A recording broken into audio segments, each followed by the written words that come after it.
Hey friends, this is the Mrs. Wolfie from Our Half Acre Homestead, and today we're going to dehydrate celery.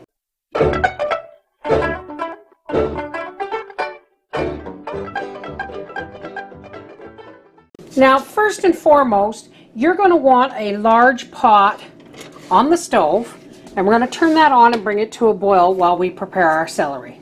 Okay, here's some lovely celery I got from the farmer's market. And for those of you who are asking, yes, I will probably can some celery too, but I have not had a lot of luck with dehydrating celery in the past.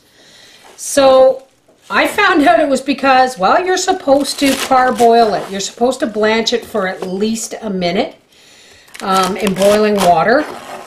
Otherwise, I just cut it up and dehydrated it, and what happened was it never rehydrated properly.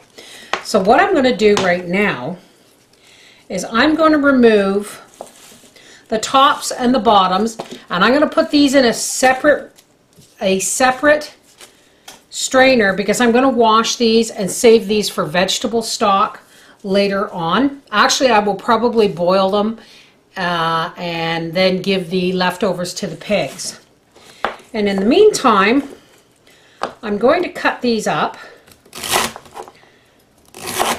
because I make a lot of soups and stews in the winter time, and I don't know about anybody else, but celery is just one of those, I'm dropping it all over the place.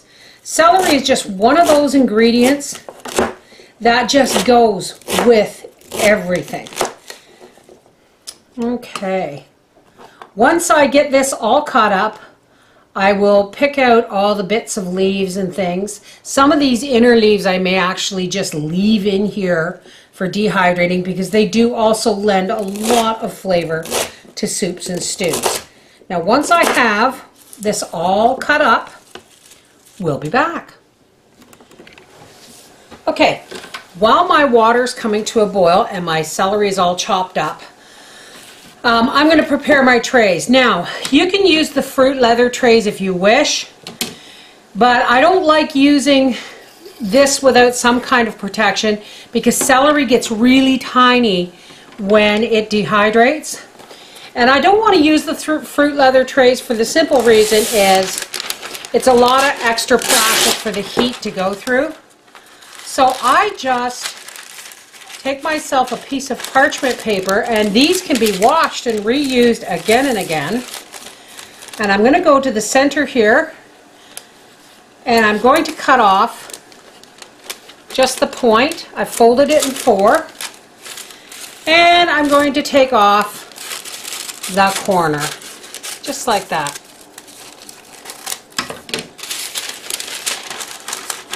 And there we go. And this isn't perfectly circular, so I'm just going to do this. Because once you have the first one cut to your liking, you can go ahead and use it as a template for the rest. Okay, here's our water boiling. We're just going to take our celery, and we're going to pop it in there, and we're going to bring this back up to a boil and boil it for 1 full minute. Okay, our celery's been boiling for 1 minute, and now we're going to drain it and run it under cold water, and then we're going to put it in the dehydrator. Okay, here we are. Now I always like to leave or put 1 extra, if I can, on the bottom, 1 extra tray. That helps air circulation better. I'm just going to cover my hole, and I'm going to take half of my strained celery, and I'm just going to put a nice layer of it. You don't want it too thick. You want as much air circulation around it as possible, but this stuff really does dry up very, very tiny. Give it a shake. There we go. We'll take our little spacer off. And I think 2 trays is just the right amount.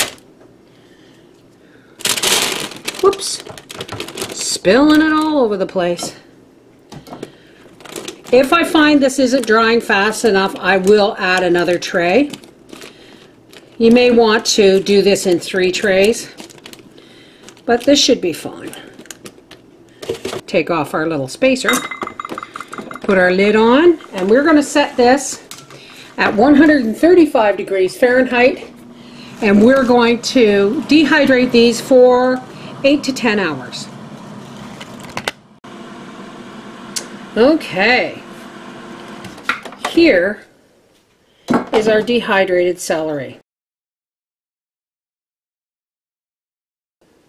Now, it does not look like much, but I'll tell you folks, because celery is 90% water, you get a lot of celery in one little bit. This is less than a pint, and that was 3 full stalks of celery. This is the Mrs. Wolfie from Our Half Acre Homestead saying, don't put all your eggs in one basket. When you're canning and you're harvesting, do some dehydrating too. Take care, bye-bye.